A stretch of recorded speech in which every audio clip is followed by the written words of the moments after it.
Les femmes, ce qu'il y a à atteindre, c'est une émancipation totale, radicale, qui fasse d'elles réellement les égales des hommes à part entière, et que cette émancipation ne peut s'obtenir que par le travail.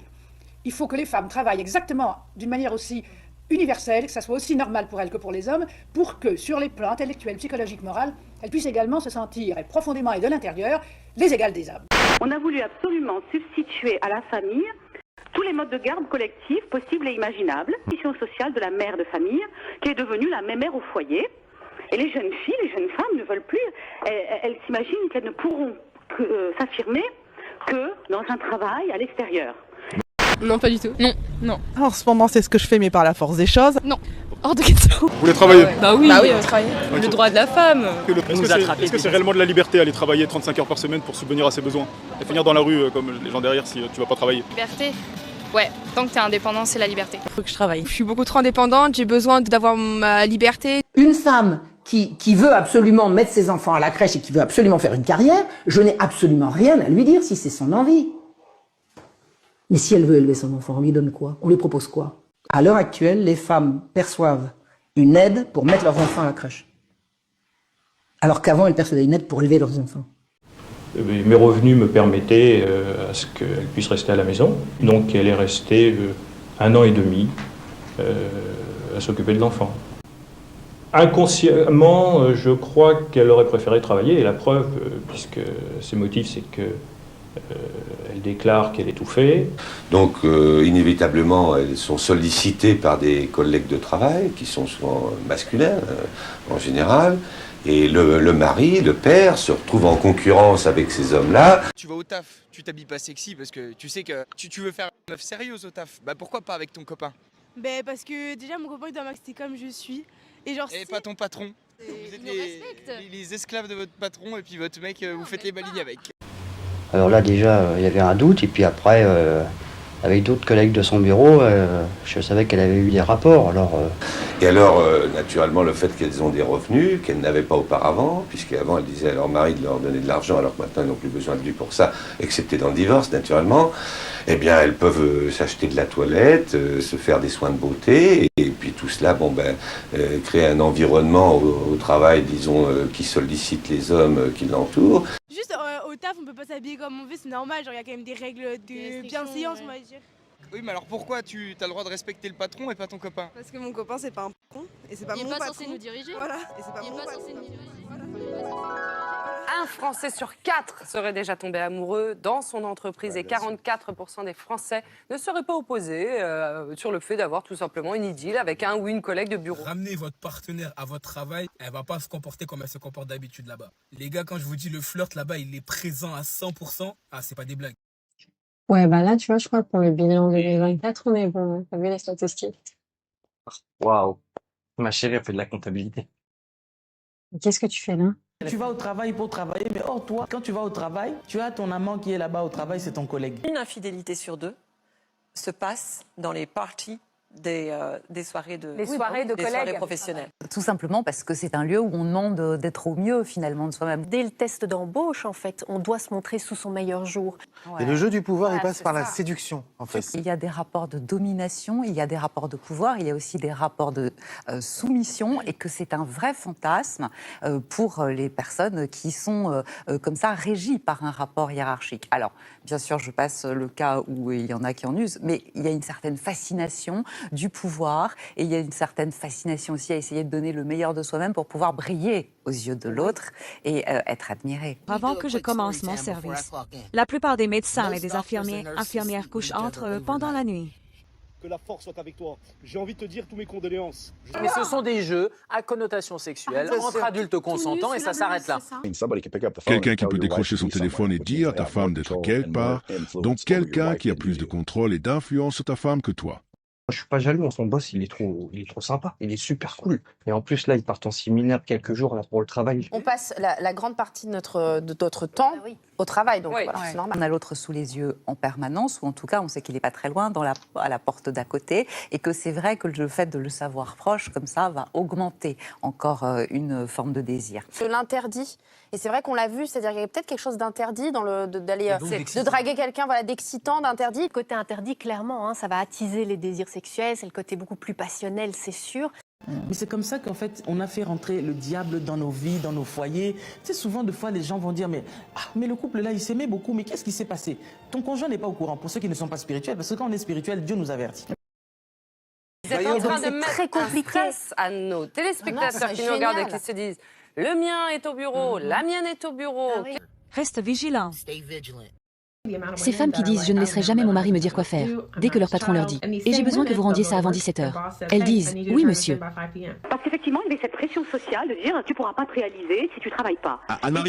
Je montrais une journée classique en tant que mère au foyer et je me suis fait foudroyer de mauvais commentaires. De pouvoir faire ce que je veux, de pouvoir acheter ce que je veux. Je pense qu'il y a peut-être des personnes à qui ça convient, mais moi je pourrais pas faire de ma vie en quelque sorte les tâches ménagères, m'occuper de mes enfants, etc.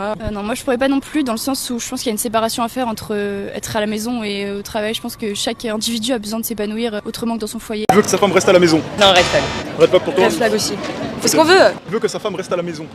Red flag. Et toi? Mais red flag, il se prend pour qui en fait? Non mais pardon, en 2025. Et il veut que sa femme reste à la maison. Non, red flag. Vous préférez travailler, dépenser votre temps avec votre patron? Non, mais... Quand tu travailles, tu donnes ton temps à ton patron. Pourquoi on devrait rester à la maison? Si vous voulez pas travailler, misogyne, c'est-à-dire qu'il aime pas les femmes. C'est plutôt il aime sa femme, il veut que sa femme ne travaille pas, ne dépende pas de son employeur. La liberté de la femme aussi, je sais pas. Pour toi, c'est être libre? De pouvoir sortir quand je veux, oui. Mais non, vous préférez faire les 35 heures normales? Bah oui. Elle est là, elle fait ce qu'elle veut, mais juste elle travaille pas. Elle kiffe sa vie, du coup il l'entretient, mais elle ne travaille pas. Non. Red flag, ouais. Ok, vous préférez 35 heures par semaine? Ouais. Bah ouais. Je voudrais pas dépendre de quelqu'un, je préférerais être la personne qui ramène l'argent. J'ai envie d'être indépendante et que je veux pas dépendre de quelqu'un et pas de mon mari. Je travaille pas, c'est dire je demande l'argent de mon mari pour aller faire des choses. Si vous aviez la possibilité d'être une femme au foyer avec un mari qui gagne bien sa vie, est-ce que vous le feriez? Les réponses sont assez unanimes, mais dites-moi vous en commentaire si c'est quelque chose qui vous plairait d'être homme ou femme au foyer. Et mon ex-belle-mère était furieuse, elle était venue me voir en me disant « mais Emmanuel, tu ne te rends pas compte, dans la vie, il y a les bonnes femmes, puis il y a les autres. Sous-entendu, si tu restes une mère au foyer, tu es une bonne femme, tu ne représentes absolument plus rien. » Les gens, ils se sont battus pour travailler et puis maintenant, toi, tu restes à la maison, la honte. Les médias, les syndicats, les forces de gauche en général, qui s'expriment énormément dans tous les moyens d'expression.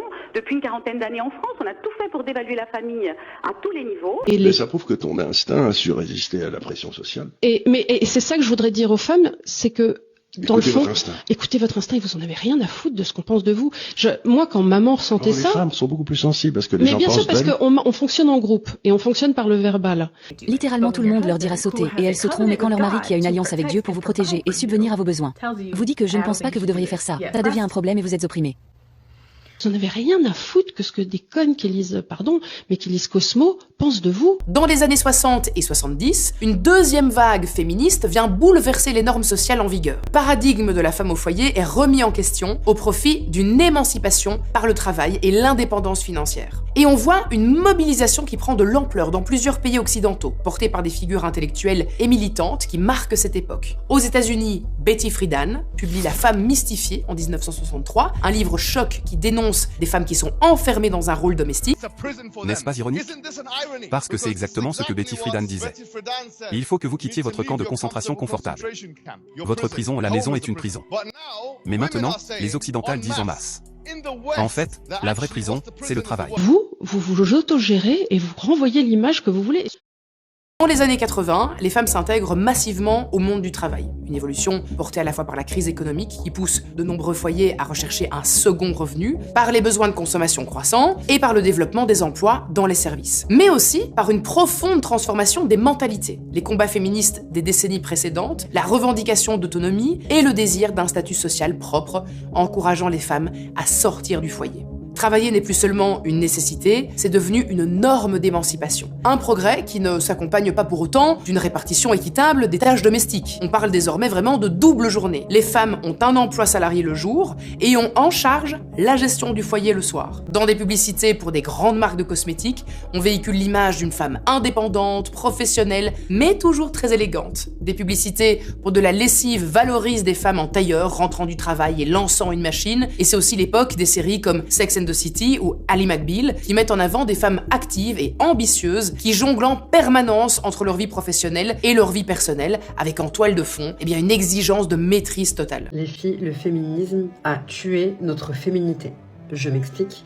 Je m'appelle Imen, je suis la fondatrice de Girls Job Paris, la plus grande communauté d'entraide féminine dans la recherche de job. J'ai fait HEC Polytechnique, j'ai toujours été hyper ambitieuse. Je suis solo traveler, j'ai fait plus de 10 pays toute seule avec mon sac à dos. L'indépendance des femmes, les ambitions, l'entrepreneuriat, c'est mon dada à la base. Mais avec le recul, je me dis que ça nous a mis en mode survie permanente. Dans ce contexte qu'émerge le mythe de la girl boss. Désormais, son absence du foyer est valorisée, tant qu'elle s'accompagne de réussite. Attention, ce modèle se diffuse massivement, en particulier à partir de 2010, avec l'explosion des réseaux sociaux. Mais très vite, les premières fissures apparaissent. Derrière l'image d'une femme indépendante et accomplie, la réalité est souvent marquée par la surcharge, l'isolement et l'épuisement.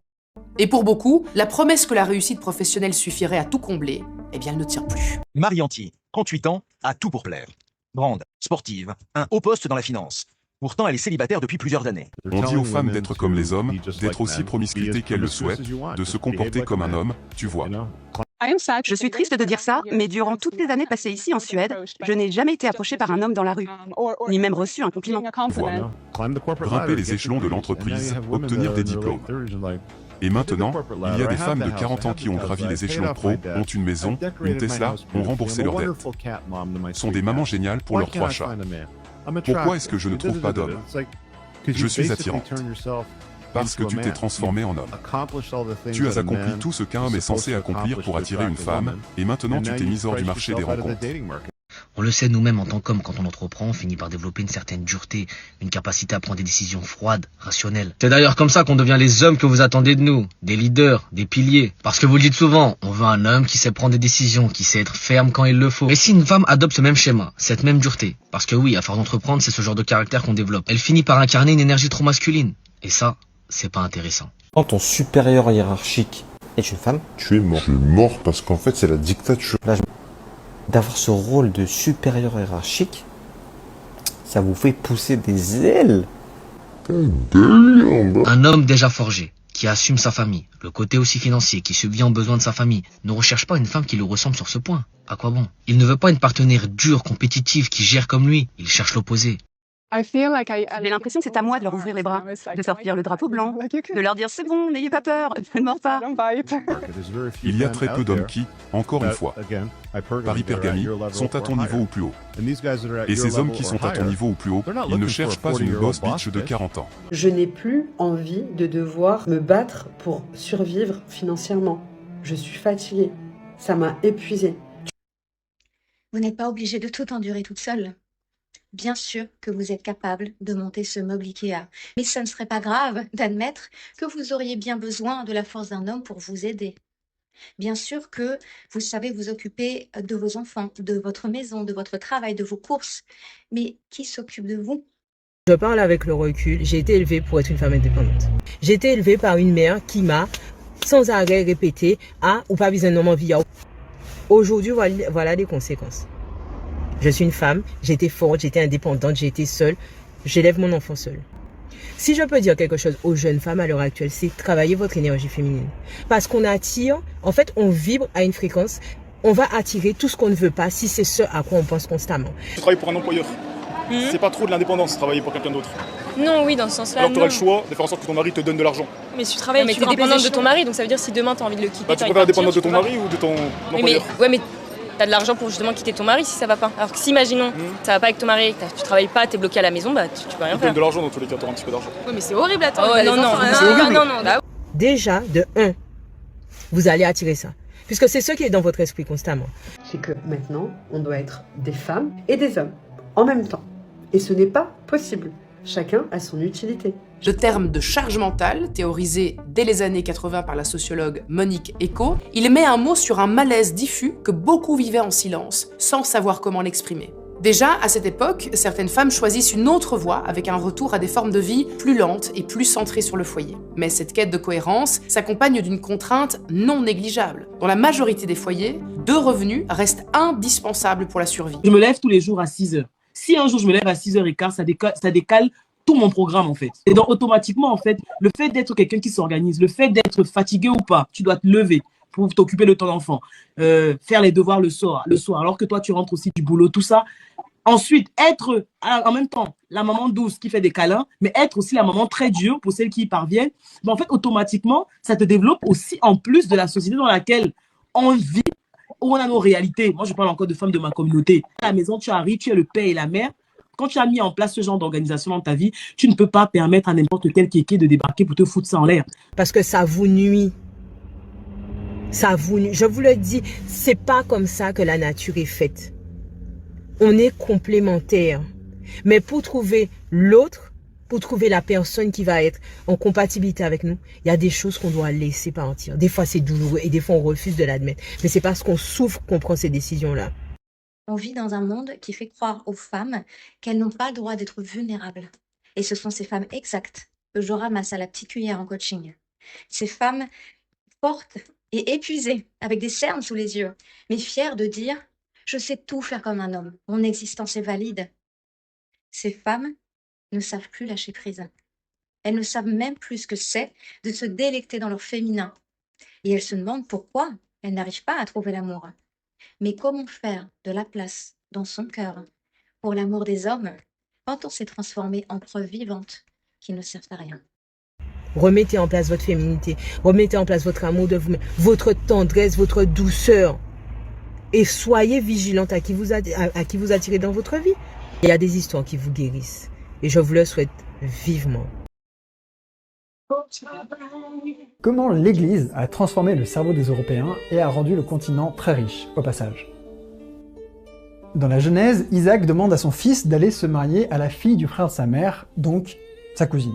Dans le Lévitique, on retrouve la liste des gens avec qui il ne faut pas faire d'enfants, et l'interdiction du mariage entre cousins y est notoirement absente. Jusque-là, pas de tabou. Dans la loi romaine en vigueur pendant une bonne partie de la République, puis de l'Empire, le mariage entre cousins au premier degré était complètement accepté. Et il faut attendre le haut Moyen-Âge pour que cette norme évolue. À partir du 9e siècle, l'Église catholique devient puissante et elle commence à interdire les unions entre cousins et cousines, et elle repousse de plus en plus le degré de proximité auquel le mariage est autorisé. Le clergé dresse une liste extensive des unions interdites, ce qui inclut les cousins au second degré, les parents par alliance, les beaux-parents. Autour de l'an 1000, l'Église catholique romaine a complètement changé les normes du mariage européen. Avant cette loi, quand on se mariait avec une sœur, on pouvait se marier avec les autres sœurs, pour consolider les relations avec la famille. Mais ça, c'est fini.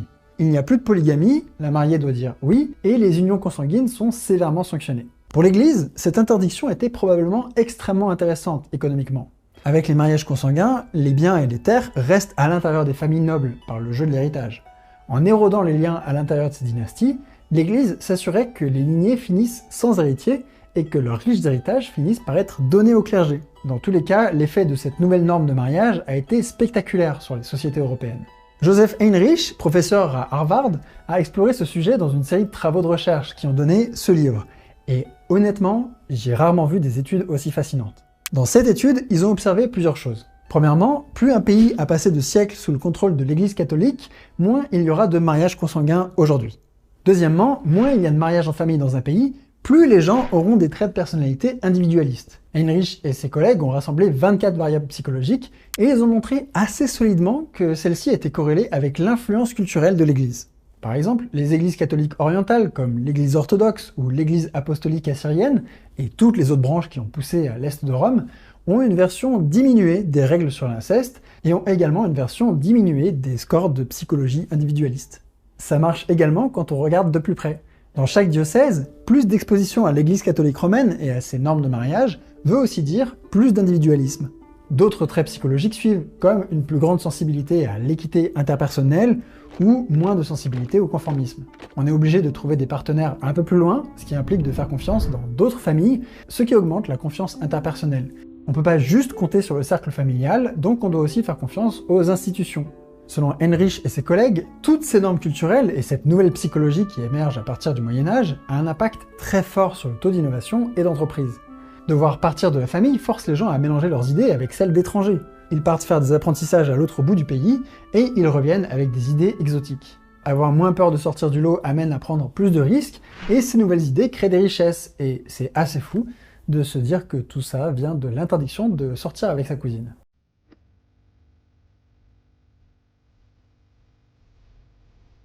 Résumons. Les gens du passé sont bizarres. Faire des enfants en famille ne crée pas d'anomalie génétique digne d'un chef-d'œuvre du body horror. Ça devient dangereux quand c'est pratiqué pendant des générations et des générations. C'est très intéressant chez les riches pour protéger le patrimoine de la dynastie, mais également chez les pauvres pour éviter de disséminer le peu qu'on a. Les interdits autour du mariage ont façonné la psychologie européenne, peut-être même encouragé son taux d'innovation et rendu l'Europe très riche. Le modèle de société où des riches se marient en famille amène à une accumulation de richesses et à du népotisme. Et c'est ça le vrai sujet. Une seule famille, les Habsbourg, possédait un énorme pourcentage du globe, et ça, c'est autrement plus problématique et intéressant que leur mâchoire de travers, je trouve.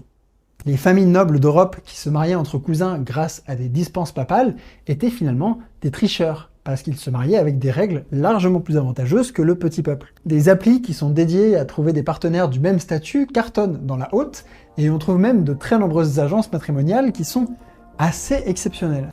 Et cette stratégie de mariage est efficace. Ça rend plus riche, ça concentre les richesses, et ça accélère la stratification générale de la société. Je crois que c'était Najat Vallaud-Belkacem à l'époque, quand elle était ministre, avait dit que c'est fini la vieille organisation de la famille, un papa, une maman, des enfants. Elle a dit aujourd'hui, maintenant c'est 2 papas, 2 mamans, un beau-père, 3 beaux-pères, 6 belles-mères. Enfin, c'est n'importe quoi en fait. C'est le couple, la famille, c'était la stabilité. Et aujourd'hui, y a des gens qui vivent de l'instabilité de ces familles-là. Il y a des gens qui vivent de l'instabilité, qui l'organisent, cette instabilité. Le fait d'avoir brisé comme ça la famille, c'était de créer plein de petites individualités qui sont plus vraiment connectées, qui ne se solidarisent plus, C'est à ça que servait la famille. Hein. La famille, ça sert aussi de protection, c'est ce qui te protège. Hein. La famille, c'est ce qui te protège d'un état despotique. Une Oumma, c'est aussi ce qui te protège d'un despote. Une communauté de croyance, c'est ce qui te protège d'un despote. Et le fait de briser comme ça les communautés religieuses, les communautés, les clans, les familles, les machins, c'est pour créer des petites individualités faibles, tu vois. Et quand un pays est peuplé d'individualités, tu t'en fais ce que tu veux. Tu peux les manipuler comme tu veux. Dans les années 80, la CIA avait un plan. Un plan organisé par Ronald Reagan, distribuer de la drogue dans les quartiers noirs aux États-Unis pour financer une guerre au Nicaragua. Cette drogue, c'était le crack. On sait tous à quel point le crack a détruit la communauté noire. Familles éclatées, perte d'emploi, la communauté complètement cuisinée dans les années 80. Levez la main si vous êtes marié. Aucune de vous n'est mariée. Levez la main si vous aimeriez être marié, au père de votre enfant. Une seule. Je ne veux pas qu'un homme me retienne, parce que je pense que je peux m'en sortir comme mère célibataire. Mais ne pensez-vous pas que vous pourriez avoir besoin d'aide pour élever ce bébé? De la part d'un homme? Pas vraiment. Je n'ai pas eu de père. Mon père n'était pas à la maison. Donc vous savez, les figures masculines ne sont pas particulièrement importantes dans la famille. 1,5 million de mères, 1,5 million, c'est énorme, élèvent seuls leurs enfants. Ça veut dire le double d'il y a 30 ans. Et 90% des divorces, en particulier aux États-Unis, sont initiés par les femmes. On monte même à 90% si les femmes ont fait des études supérieures. Si jamais tes amis divorcent, il y aura 75% de chances que tu divorces aussi. Plusieurs avancées législatives vont accompagner cette libération. La loi Neuwirth, en 1967, légalise la contraception. La suppression de l'autorité maritale en 1970 permet désormais aux femmes mariées de travailler sans l'autorisation de leur mari. On a véritablement fait voler l'institution du mariage en éclats pour la remplacer, puisqu'on parle de grand remplacement, justement, par la fornication enjolivée. Et ça ne s'est pas arrêté là. Dans les années 90, l'épidémie du gangsta rap. Dans les années 2000, BT. Dans les années 2010, le drill rap et les guerres de gangs. Et ce n'est même pas le pire. Les réseaux sociaux ont transformé nos drames privés, Baby Mama Drama, embrouilles de rappeurs, en feuilletons suivis par tout le monde. Donc, cette TikTokeuse est tombée enceinte de son copain qui malheureusement l'aurait abandonnée environ 30 jours après la naissance du bébé pour aller s'installer avec son ex. Un jour, le fameux mec random d'Atlanta tombe sur ses vidéos. Il débarque alors sur TikTok pour nier être un père irresponsable. Et c'est dans ses vidéos qu'il admet être le père de 6 enfants avec 6 femmes différentes. Et puis, d'un coup, devinez qui décide de se manifester? Ouais, ses autres baby mamas arrivent sur TikTok, une par une. Sans parler de la montée des créateurs de contenu trash. À ce stade, on n'a même plus besoin de la CIA. On s'autodétruit via les réseaux. Puisque dans le domaine traditionnel, la fornication est conçue et est appréhendée comme un péché, évidemment, dans le monde moderne, sans Dieu, c'est conçu évidemment comme une liberté absolument magnifique dans laquelle il faudrait évidemment non seulement entrer, mais en faire la promotion. La fidélité, c'est un truc qui est encore du ressort de la possession. Enfin. La fidélité, la jalousie, c'est des choses vraiment d'hier, du siècle d'avant, du millénaire d'avant. Actuellement, 25 ans de pas être marié, pour moi, je résume tout par l'indépendance. Indépendance totale, surtout. Elles ont changé parce qu'elles vont travailler au dehors, comme on dit maintenant. On a fabriqué des crèches, des maternelles qui permettent de laisser les gosses, disons, à d'autres. Donc elles ont voulu travailler pour, comme elles disent, se libérer ou avoir davantage sur le plan financier. La plupart des enfants du divorce l'avouent, ils ont énormément souffert de la séparation de leurs parents. Conséquence, un sentiment d'abandon et d'isolement pour près de 60% d'entre eux, mais aussi des difficultés scolaires. Une logique de séparation des enfants de leurs parents depuis le début. Et à l'heure actuelle, on est au bout du truc. Obliger les parents à se défaire de leurs petits à partir de 3 ans pour les gaver de sexe, parce que maintenant c'est ça qui se passe. Et c'est la suite. Mais à l'heure actuelle, les parents sont obligés de se défaire de leurs petits pour les mettre à l'école, où on va leur montrer des atrocités absolument indicibles. Nos enfants se réveillent, ils vont à l'école, ils y passent 8 à 9 heures. Et on ne sait rien de ce qu'ils y font. Avec qui ils passent ce temps. Vous ne savez rien de ce que leurs enseignants ont dans la tête. Et vous les laissez vos enfants les éduquer. C'est vraiment dangereux.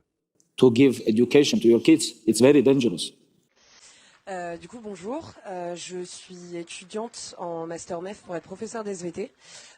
Et factuellement, moi, j'adorerais pouvoir parler, par exemple, de ma bisexualité avec mes élèves et tout ça, etc.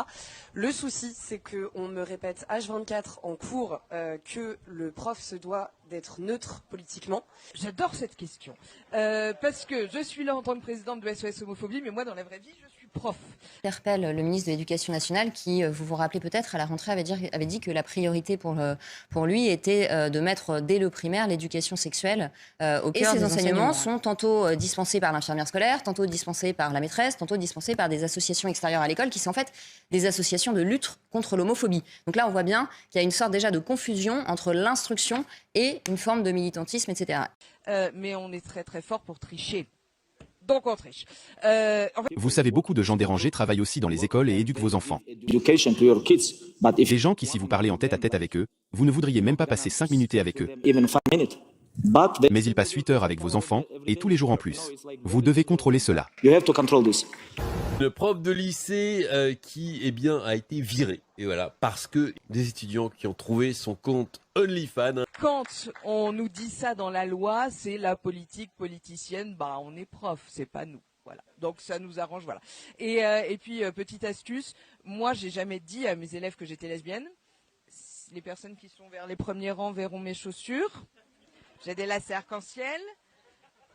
Voilà. Je vais en classe comme ça.